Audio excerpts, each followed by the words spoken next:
elles l'ont célébré autrement, cette journée internationale mettant en avant la lutte pour les droits des femmes. C'était autour d'un dîner de réflexion des femmes organisé le 8 mars dernier que les femmes chrétiennes du Centre d'excellence Reine Esther, Sénafer en sigle, à l'initiative de son visionnaire l'apôtre Donatien Ondon, ont célébré cette journée.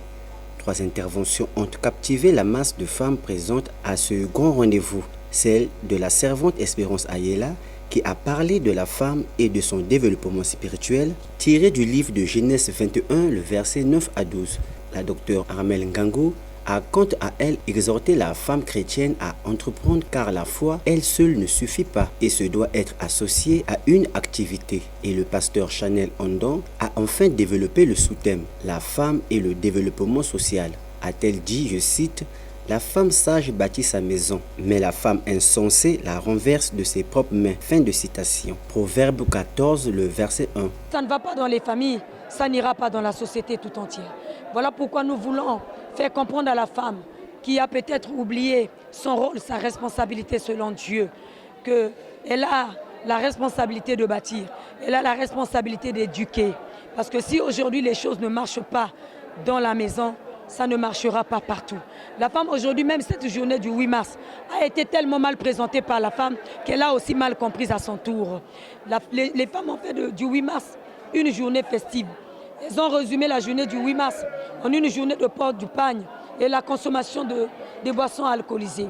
Après quoi, elles vont s'enivrer et s'emballer dans tous les déboires, dans tout ce qui n'honore pas la femme et qui ne permet pas à la société de la regarder favorablement. Nous avons dit à la femme que le monde compte sur elle, tout comme Dieu compte sur elle, et que la femme revienne à sa responsabilité établie par Dieu, qui est la maîtresse, la pièce maîtresse même de tout foyer. Et sinon, pourquoi pas de la société. Voilà, c'était le message que nous avons apporté à la femme d'aujourd'hui. Et nous osons croire que ce n'est pas des paroles humaines, mais c'est des paroles de Dieu, c'est des paroles poussées par le Saint-Esprit. Et le Saint-Esprit va transformer les vies, va transformer les cœurs, afin que demain, nous ayons des bonnes mamans, des bonnes femmes, et pour qu'au finish, nous ayons une bonne société, une société paisible et équilibrée. Rappelons que chaque 8 mars, le Sénafer rassemble toutes les femmes chrétiennes du pays. Après cette 4e édition, qui a tenu toutes ses promesses, vivement la 5e.